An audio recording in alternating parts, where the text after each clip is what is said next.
कितने लोग हुसैनी हैं, जरा हाथ उठा के बताइए। सारे हुसैनी हैं।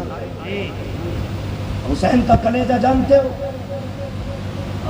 हुसैन का कलेजा, हुसैन का कलेजा ये कि 6 माह का असगर गोद में 22,000 के आगे खड़े हैं, चादर डाले खड़े। अमर इब्ने साद ने कहा था कि हुसैन कुरान लेके आए हो, इसके बदले में माफी मांगोगे? अब आए हो जब अकबर, कासिम, अब्बास सारे शहीद हो गए, अब आए हो। पहले कुरान लेके आते अकबर बच जाता, कासिम बच जाता और मोहम्मद बच जाते, पहले पैते थार के शहजादे बच जाते। अब क्या फायदा कुरान लेने का? मेरे हुसैन ने इतना सुना, जैसी गोद में पड़ी चादर हटाई, चेहरे असगर निकला, फरमाया जालिमो, मैं कुरान लेके नहीं आया, अपनी जान लेके आया। मुझे बताओ, अगर किसी बाप का 7 साल 4 साल का बेटा किसी एक्सीडेंट में मर जाए, अचानक आने वाली गाड़ी मार दे, तो गाड़ी वाली को या तो जिंदा मार दिया जाता है, पकड़ के अपने हाथों से कत्ल कर दिया जाता है, या उसके मुआवजे में इतनी कीमत मांगी जाती है कि सामने वाला दे ना पाए। तब भी कलेजे ठंडे नहीं होते। तुझे अपना इतना प्यारा है तो हुसैन को अपना 6 माह का कितना प्यारा होगा, सोच सकते हो? अगर नहीं एहसास हुआ हो तो कभी अपने 6 माह के लाल को सीने पे लेटाना, फिर करबला के बारे में सोचना, तुम्हें पता चलेगा हुसैन का असर क्या था। सुबह उठ के जब 4 साल की बेटी को प्यार करो, फिर मुड़ के करबला में सकीना को सोचना, तब पता चलेगा हुसैन की सकीना कौन थी।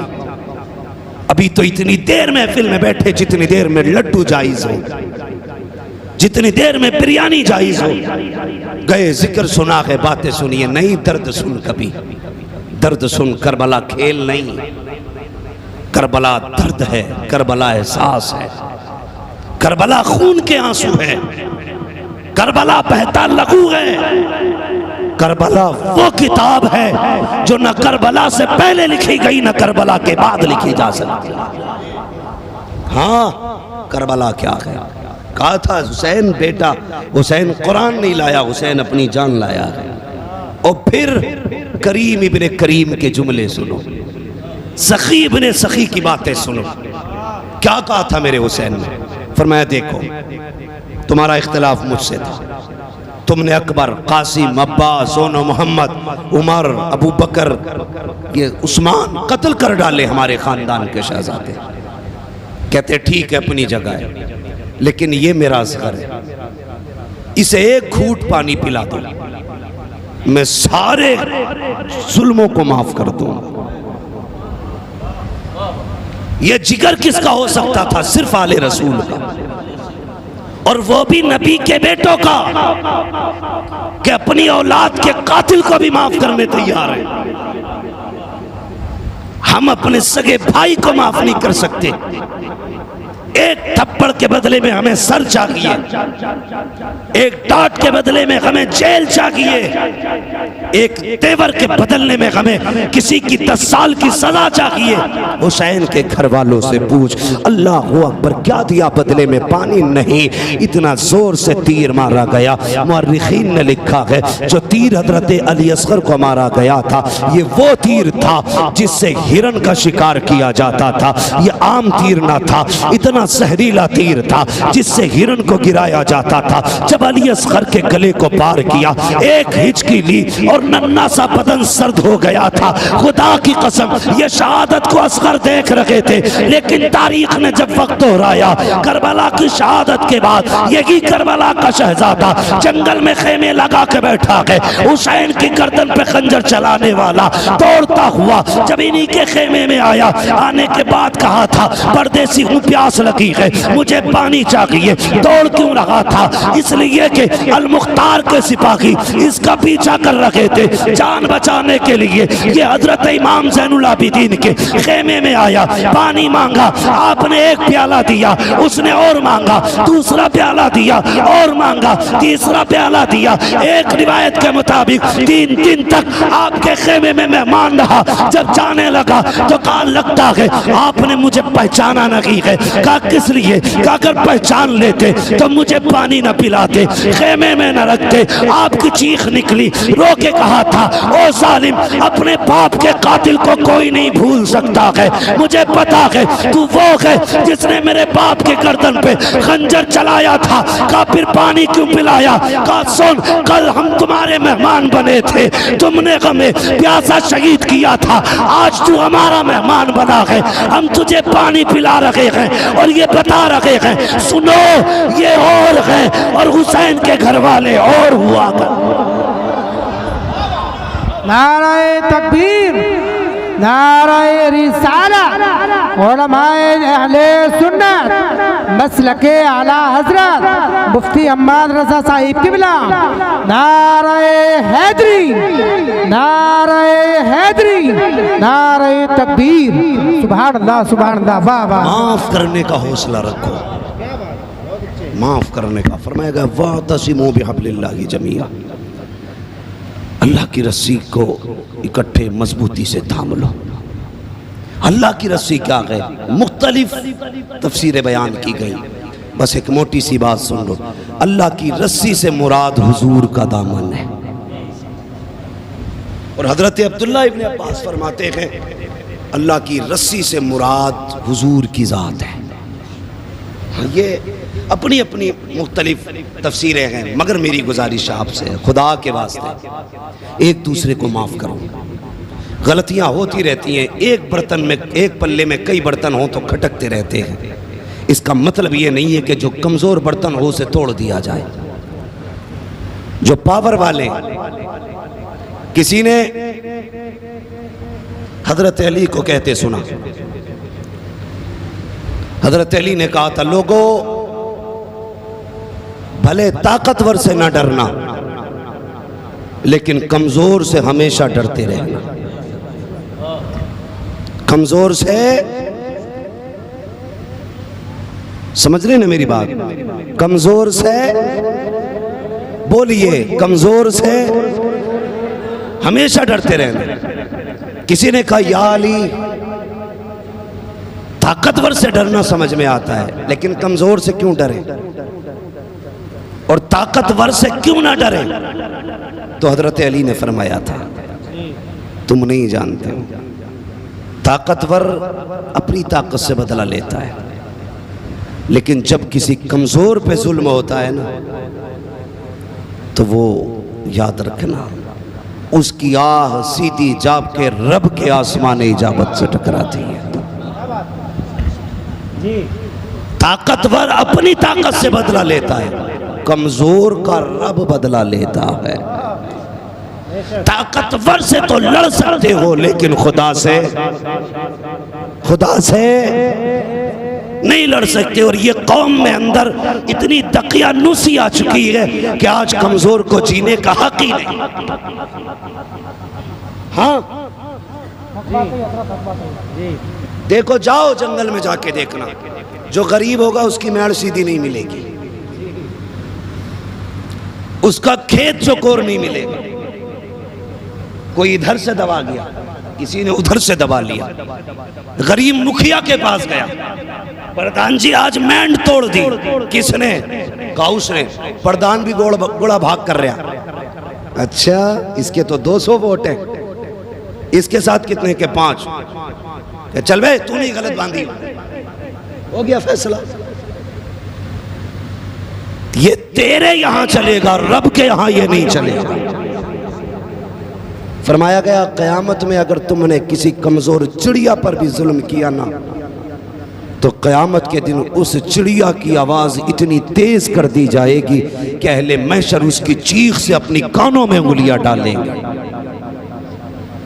और 100 बातों की एक बात, कयामत के दिन हुजूर मजलूमों की सफ में खड़े होंगे।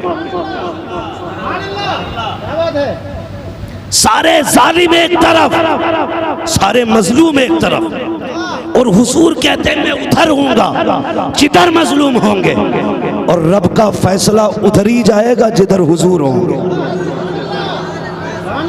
तो कभी जालिम ना बनना, वरना जालिम की रस्सी ढीली हो सकती है, उसे छोड़ा नहीं जा सकता। इसलिए मेरी गुजारिश है, किसी पे जुल्म नहीं करना। आज पावर है तो माफ कर दे, कल अल्लाह तुझे माफ करेगा। अगर तुम्हें कमजोर पे गुस्सा आए, तुम्हारे हाथ में ताकत भी हो बदला लेने की, तो ये सोच के माफ कर देना, आज मुझसे कमजोर है ना, मैं इससे ताकतवर हूं तो मैं इसे रगड़ रहा हूं, मेरे ऊपर भी कोई ताकत वाला है। अगर उसने पकड़ लिया तो कोई बचाने वाला नहीं है। जब वो पकड़ता है तो पटने देता है, दीवार में छर मारता है, थप्पड़ मारता है, क्या करता है? जब वो पकड़ता है ना तो ऐसे आंसू रुलाता है जिन्हें पोंछने वाला भी नसीब नहीं होता। हाँ, ऐसी जिंदगी कर देता है कि मौत मांगता है बंदा, और मौत ऐसी देता है कि रूह कांप जाती है। इसलिए डरना अपने रब की जात से, उसकी पकड़ से। आप ताकतवर हैं तो अपने कमजोरों के साथ नरमी से पेश आया करें, नरमी से पेश आया करें। आप नरमी से पेश नहीं आ सकते तो फिर अपना अंजाम सोच लेना, आपके साथ क्या होना। 2 बातें और कह जाऊं जो मुआशरे से जुड़ी आप बातें हैं। आप हाकिम हैं, आपकी औरतें क्या है? बोल के क्यों देख रहे? महकूमा है, आपके मातहत है, वो आपको शोहर बनाया गया, उन्हें औरत। तो इसका मतलब ये नहीं आप उन्हें निचोड़ के सूखने डाल देता। इधर से आए एक थप्पड़ रख दिया, उधर से आए एक रख दिया। घर में घुसे 3 गालियां, निकले 4 गालियां। ये भी मतलब नहीं। बहुत गौर से मेरी बात सुनो। मेरे हुजूर ने फरमाया था, मैं तुमको तुम्हारी औरतें और तुम्हारे गुलामों से तुम्हें डराता हूं। अल्लाह का खौफ करना इन दोनों के मामलात में, यानी इनके साथ नर्म रवैया रखना, वरना कयामत में हिसाब मुश्किल पड़ जाएगा। हिसाब मुश्किल पड़।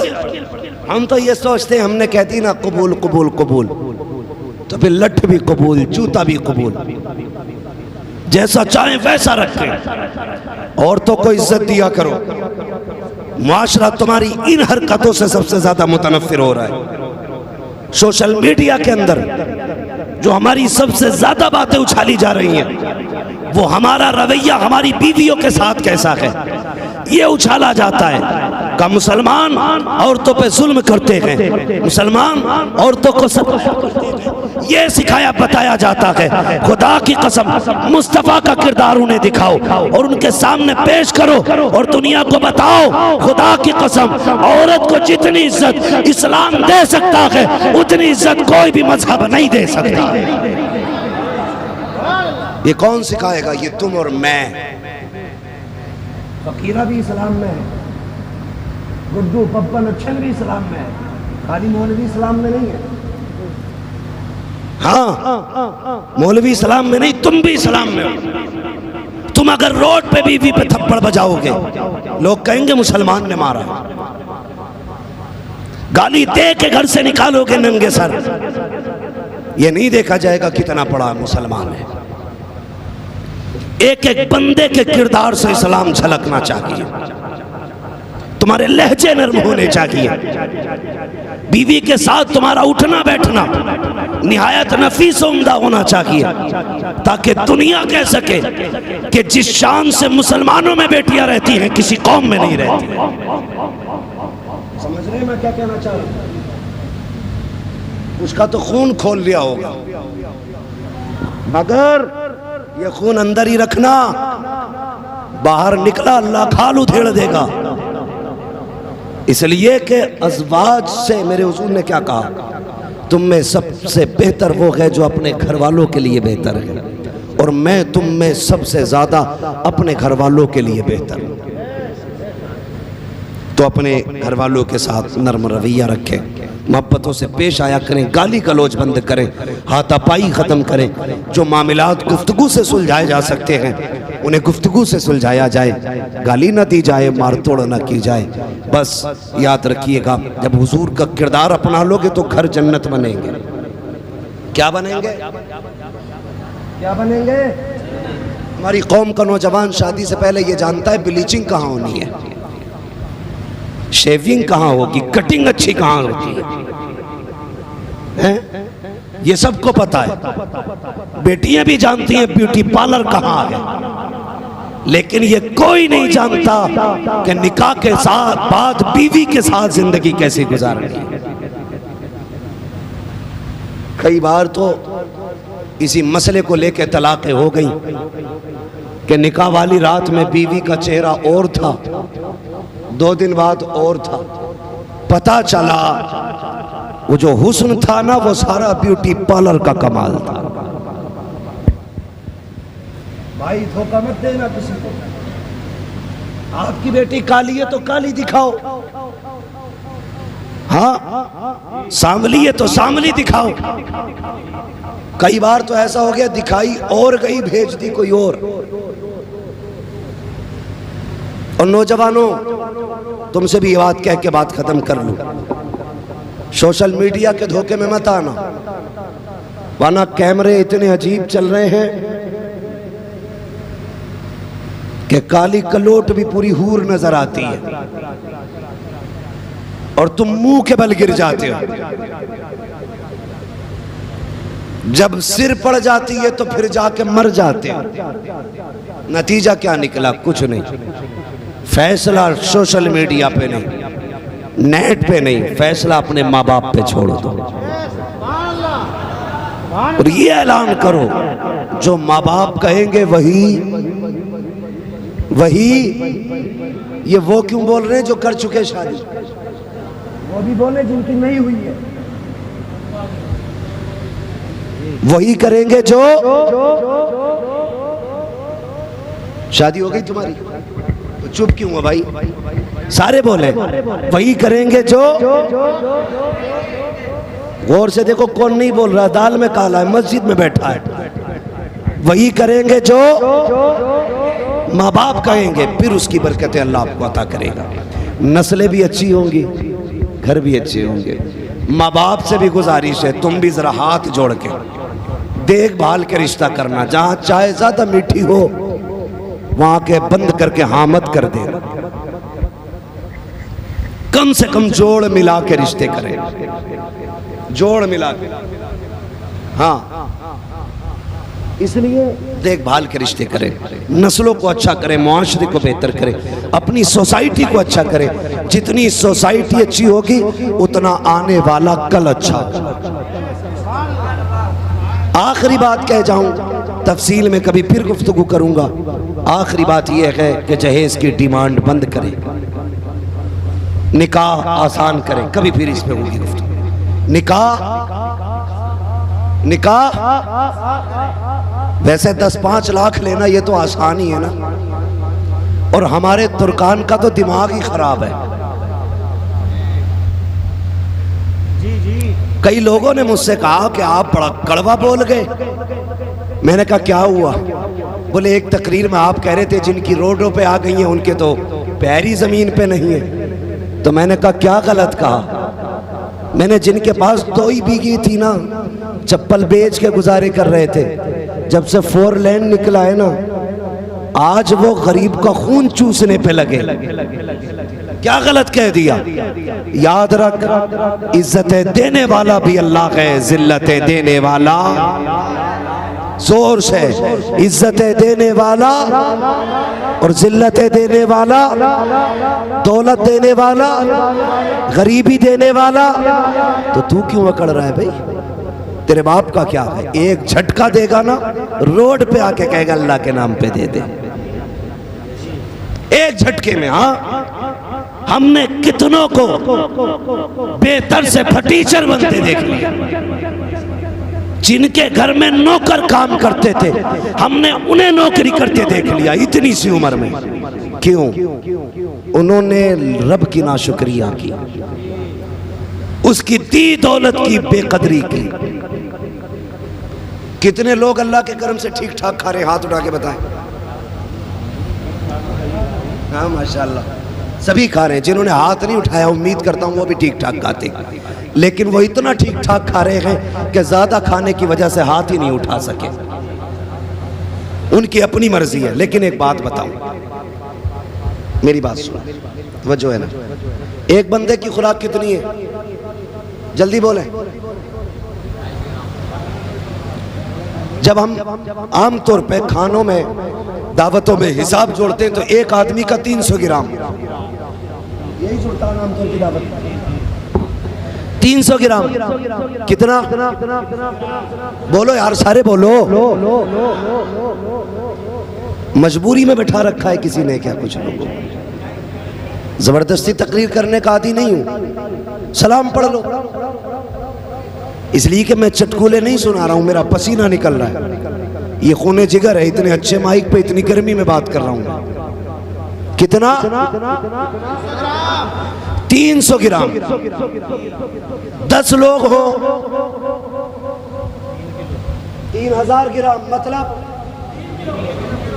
जोर से 3 किलो। 3 दूनी 3 तिया, तीनों वक्त में बंदा अगर खाए 10 लोग, क्या किलो खा गए? हिसाब पक्का है। स्कूल गए हो कभी? माशाल्लाह, इतनी तो सभी को गणित आती है। कितनी खा गए 3 टाइम में? 9 किलो खा गए। अगर एक बंदे के पीछे 10 लोग खाने वाले, 9 किलो, समझ गए?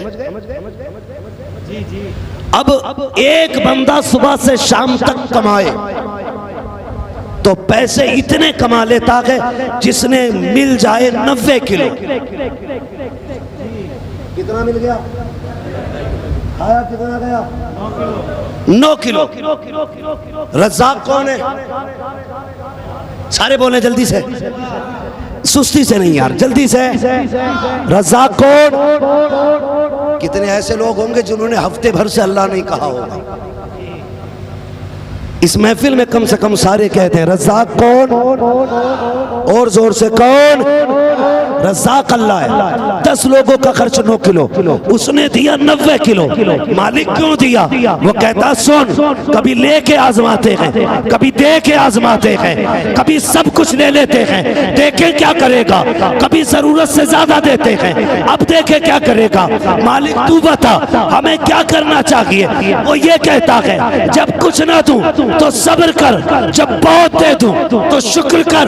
तेरी औकात 300 ग्राम थी, मैंने 3 किलो दिया, वो सब तेरे लिए ना था, बल्कि तेरे अहबाब में गरीब रहते हैं, तेरे रिश्तेदारों में भूखे रहते हैं। तेरी खुराक तो 300 ग्राम थी, 3 किलो दे करके सिर्फ तुझे नहीं पाला गया, तेरे रिश्तेदारों के लिए है, अहबाब के लिए है, पड़ोसियों के लिए है। वो कहता है ज्यादा दे करके ऐसे आजमाते हैं, देखें गरीबों को खिलाता है कि नहीं, बीमारों को देता है कि नहीं। ज्यादा वाले तब जन्नती होंगे जब वो अपने माल को गरीबों में भी लौटाएं, बीमारों में भी लौटाएं।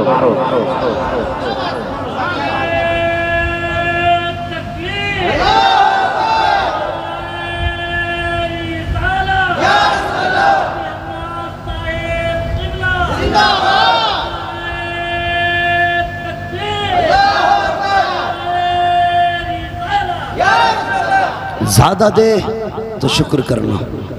हमारा मुंह इस काबिल नहीं था कि एक लुक़मे के भी हम हकदार हो जाते। ये सच्ची बात, एक लुक़मे के हकदार हम नहीं थे। वो तो अपने कर्म से टुकड़े खिला रहा है, अमल नहीं है एक चावल के लायक भी। अगर वो अमल के हिसाब से देने लगे तो मेरे हिसाब से 80% लोग मर जाएंगे। मगर कसम खुदा की वो शराबी को भी पाल रहा है, वो जानी को भी पाल रहा है, वो जुआरी को भी पाल रहा है, वो अय्याश व बदमाश को भी पाल रहा है, और तो और वो तो काफिरों को भी पाल रहा है। वो उन्हें भी देता जो पत्थरों से मांगते हैं, वो उन्हें भी दे रहा जो पेड़ों के आगे गिर गए, उसने उन्हें भी दिया जो दरियाओं के आगे गिर गए। मुझे बता, अगर वो उन्हें दे सकता है तो फिर मोहम्मद के गुलामों को नहीं दे सकता? अगर तेरा अकीदा ये वो दे सकता है तो बेगैरत तुझे हक किसने दिया? तू बेटी के बाप से 10 लाख मांग रहा है। बताइए, हक है हमें? सबसे बड़ी बात, जिसने बेटी दे दी उसने सब कुछ दे दिया। और जो बेटी के अलावा पैसे मांगे, होशियार रहना, वो तब तक का दामाद है जब तक पैसे जिंदा है। उसके बाद या तो तेरी बेटी नहीं रहेगी या फिर वो दामाद तेरा नहीं रहेगा। हाँ, लाओ इन कुत्तों को मेरे सामने जो डिमांड के बाद किसी की बेटी के पति बनते। मैं पूछूं कि अपनी बेटी की क्या कीमत लेगा वो? कोई भी मर्द अपनी 4 साल की बेटी नहीं बेच सकता। 10 लाख लेकर के बेटी नहीं देगा। बेच सकता है कोई? 1 साल की बेटी? कोई भी गैरत वाला मर्द अपनी 1 साल की बेटी 20 लाख देकर भी नहीं बेचेगा। तुझे अपनी बेटी इतनी प्यारी है, उस बाप को सलाम कर जिसने फ्री में तुझे 18 साल की बेटी दे दी, 20 साल की बेटी दे दी और दी नहीं। गैरत कर। जिस घर में आ रही है वो बिस्तर अपना लाई है, वो बेड भी अपना लाई है, जिन बर्तनों में खाएगी वो बर्तन भी अपने हैं। जिस घर के अंदर वो अपना सामान रखेगी उसका संदूक अपना, जिस फ्रिज से उसे पानी पीना वो उसका अपना, जिस वॉशिंग मशीन में कपड़े धुलने वो अपनी। तेरे बाप का कुछ नहीं है, उसके बाद भी गरीब की बेटी पे एहसान। सोच रब को क्या जवाब देगा। बस इतना कह के जाऊंगा, सोच रब को क्या जवाब देगा। जवाब हो फोन करके मुझे भी बता देना, ताकि 2-4 लोग और जहेज के कुत्ते हैं उन्हें भी वो जवाब दे दूं, ताकि वो भी और भीख मांग सके। अगर चाहते हो खैरियत से जन्नत में जाना, डिमांड खत्म करो। जो बाप दे दे वो बेटी के लिए, तेरे लिए, तेरे लिए। वक्त होगा इंशाअल्लाह फिर बात करेंगे। ये जहेज की डिमांड ख़त्म करें, नकदियाँ ख़त्म करें, निकाह आसान करें, घर में बहू बेटियों को इज्जत बख्शें, नरमी के साथ उनके साथ पेश आएँ, माशरे को बेहतर करें और अपनी ज़िंदगी का फ़ैसला सोच समझ के करें। इसलिए कि ज़मीन अच्छी होती है तो फसल अच्छी होती है, माँ अच्छी होती है तो नस्ल अच्छी होती है। जमीन अच्छी होती है तो फसल अच्छी होती है, माँ अच्छी होती है तो नस्ल अच्छी होती है। अच्छी नस्ल के लिए अच्छी माँ का इंतखाब करें। मौला करीम हमारी कौम को बेहतर समझ अता फरमाए, हमें हुजूर का सच्चा पक्का इश्क अता फरमाए, हमको मरने से पहले मौत की तैयारियां करने की तौफीक अता फरमाए। सारे लोग कलमा शरीफ पढ़ लीजिए, ला इलाहा इल्लल्लाहु मुहम्मदुर रसूलुल्लाह अस्तगफिरुल्लाह रब्बी मिन कुल्लि ज़ंबिन व अतूबु इलैहि व मा अलैना इल्लल बलाग। अस्सलामु अलैकुम व रहमतुल्लाहि व बरकातुहू।